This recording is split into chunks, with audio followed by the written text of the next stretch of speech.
Bonjour. Cette première journée de travail à l'OSCE a commencé très fort, puisque deux thèmes généraux très importants ont été abordés aujourd'hui.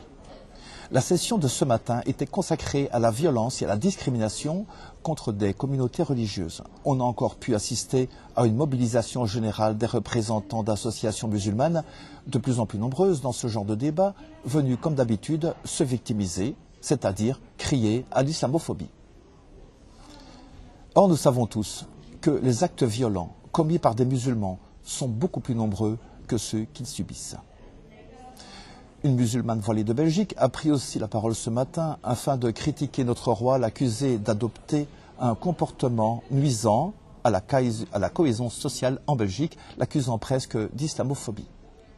Pour ma part, j'ai pris la parole afin de me plaindre auprès de l'ambassadeur à l'OSCE du non suivi de la plainte que j'avais déposée au début de cette année contre la diffusion en Belgique de livres religieux incitant à la violence. Bonjour. Il y a exactement un an, j'interpellais le représentant de mon pays, la Belgique, afin d'y dénoncer la diffusion par des centres religieux et des librairies de publications dont le contenu incitait clairement à la discrimination, à la haine et à la violence contre des individus pour leur appartenance ou leur non-appartenance à une religion, à un groupe sexuel ou à préférences sexuelles différentes. Cette diffusion étant faite ouvertement et en toute impunité, je demandais à la Belgique la stricte application des lois en vigueur. Le représentant belge, dans sa réponse, rappela et confirma la présence dans les textes légaux de lois visant à réprimer certains actes inspirés par le racisme et la xénophobie, ainsi qu'à lutter contre certaines formes de discrimination.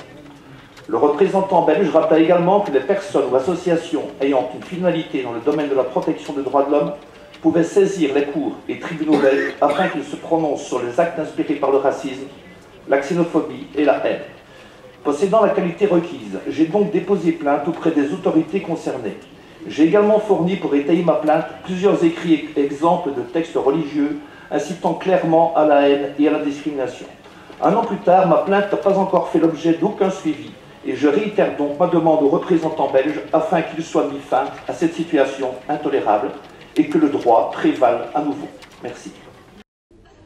La séance de cet après-midi traitait également d'un sujet très sensible puisqu'il y était question de la violence et des discriminations envers les femmes et de la violence envers les enfants. Je suis aussi intervenu sur ce sujet. L'un des critères permettant d'évaluer le degré de civilisation d'une société est de voir l'importance qu'elle donne à sa façon de traiter la femme et l'enfant. Plus une société est évoluée, plus elle respecte la femme, et plus elle met la femme sur un même pied d'égalité vis-à-vis de l'homme. De même pour les enfants, plus la société est évoluée, plus elle protège l'enfant. On peut dire que nos sociétés occidentales ont fortement progressé dans le bon sens pendant longtemps. Ainsi, en Belgique, depuis les années 60, les femmes ont pris une place de plus en plus importante dans la société, et c'est très bien ainsi. Beaucoup de progrès restent néanmoins à faire, car on constate que les femmes belges ont des écarts de salaire moyen de 20% inférieurs par rapport au salaire de l'homme. Par contre, concernant la violence faite aux femmes, la situation est catastrophique.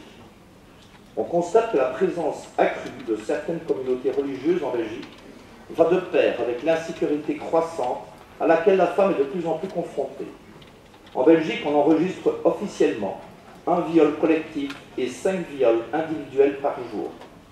Mais on estime que maximum un viol sur 5 fait l'objet d'une plainte, tellement la terreur des victimes est grande. Le mariage forcé est aussi terrible que le viol, surtout lorsqu'il concerne de petites filles à peine pubères. Les autorités belges, dans le souci de respecter les coutumes laïques ou religieuses de communautés issues d'immigration, favorisent l'apparition de terribles drames humains, comme par exemple le départ sans retour de petites filles nées et élevées en Belgique vers des contrées lointaines afin d'y être mariées de force. L'association Nanali demande donc à l'État belge de prendre les mesures nécessaires afin de mieux protéger les femmes et les enfants dans notre pays.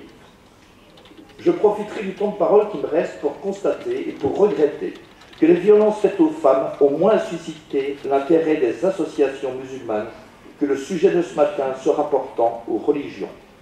Moins d'intérêt, par exemple, que l'interdiction de construction d'une mosquée à Mulhouse en France.